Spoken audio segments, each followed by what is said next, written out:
This is a golf hosel. It's one of the most important parts of a golf club. It's holding everything together, and if it's off at all, that means your ball isn't going to go where it's supposed to go when you hit it.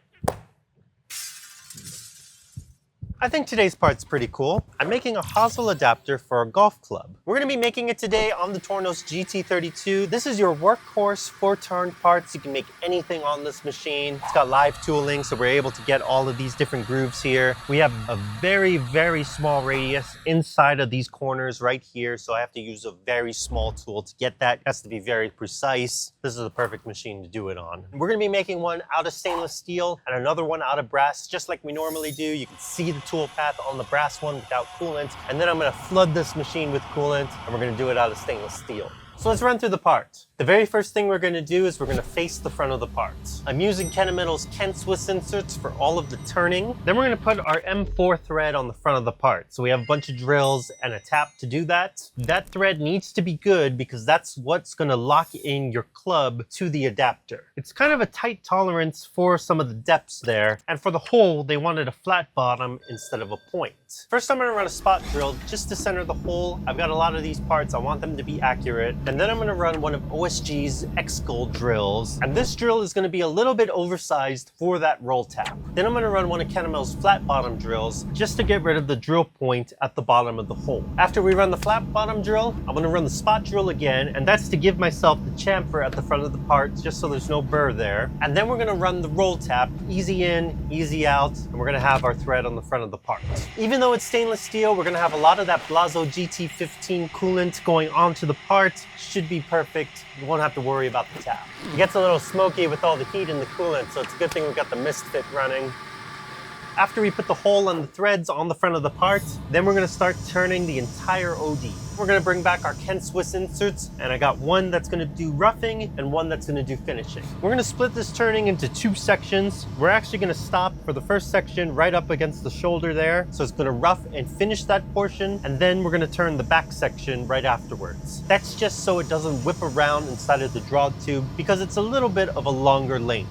The tolerances on the OD aren't too bad, but we do have a lot of length tolerances. The drill and tap length has to be good, and we also have a length call out from the shoulder here to the back. So I need that to be consistent after the second op. After those 2 turn tools run and we have most of our work done on the OD, now we're gonna start milling. I have a 125 Go mill, and that's just to rough out the insides of each of these pockets here. Afterwards, I have a very small Harvey 1 TE ball mill, and I use that to finish each of these pockets. We're going to do a lot of ball tracking on this, and I have to use such a small tool because of the corner radiuses inside of this pocket. It needs those sharp corners because of what it's locking into, and I need to make sure it's very consistent. There's a very tight tolerance from the bottom of the flat to the back side of the part. So this tool needs to be dialed, and I have to use a very small step over. So it's actually a lot of work to do these pockets. Now, hosel adapters, they're kind of like a quick change system, just like how we have in our machines where you can swap out tools. Well, on fancy drivers, usually they're adjustable, so you can take the club off, twist it a little bit, pop it back down, and it'll adjust the angle of your club. Now, why would you want to do that?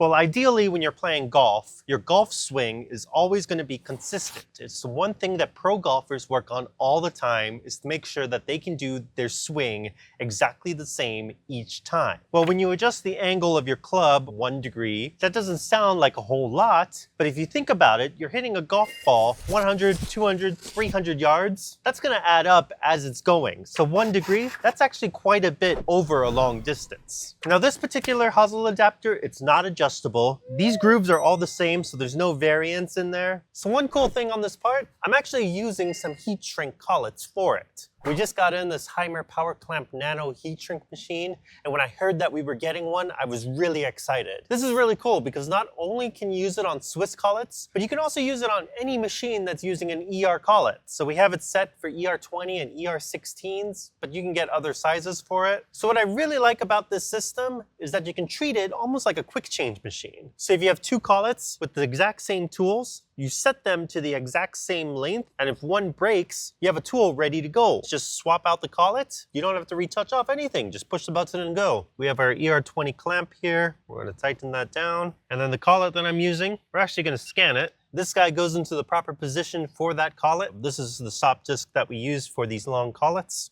Get that Popped in there, give it a little twist. We have two ways of setting the length. We have a Mitutoyo scale right here. You can zero it out right here. And then if we move this back over here, so we could either set it using this, or if you've already set your tool, you can pop in this rod back here. We're gonna go right up until it stops. So now we essentially have a stop for our tool when we pop it in there. It is good to double check with both lengths. We have 522 here, we have our stop here. You can actually lock this in place here so that when I push it, it's gonna go to that.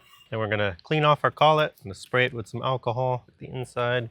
Wipe it all down. Take this to the inside here. Getting rid of any oil that might be on here. Pop it in here, give it a little twist. We're gonna grab one of our Harvey 1 TEs. We'll bring this forward, gently pop it up right up against there. We're gonna heat it up, so just push down this button.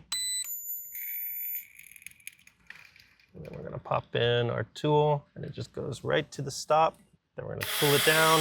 The nice thing is these collets are so small, it doesn't take a whole lot to heat them up, and it cools down very quickly.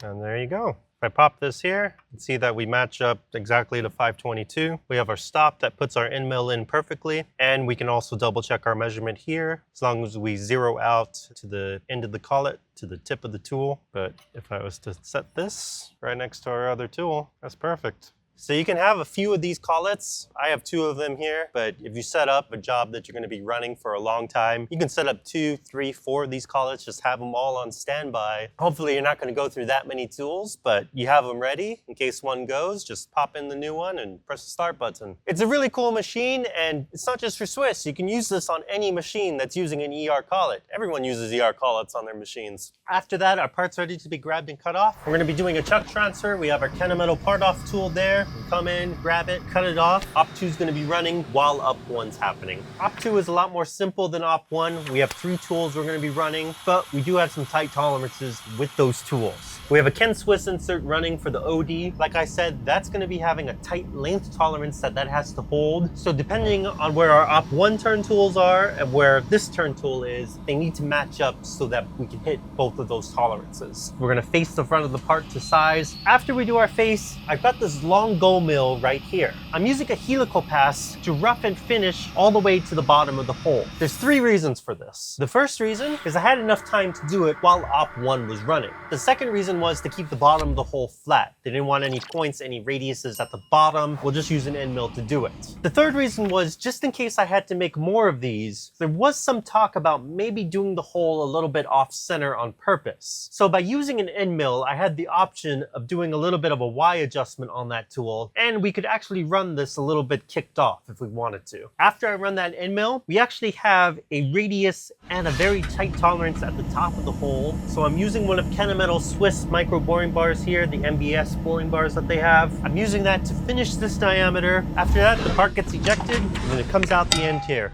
Just wanted to say, if you're in the market for a machine like the Tornos GT32 or anything else, you should talk to Keith. He'll hook you up, get you a good deal, and you'll support free education.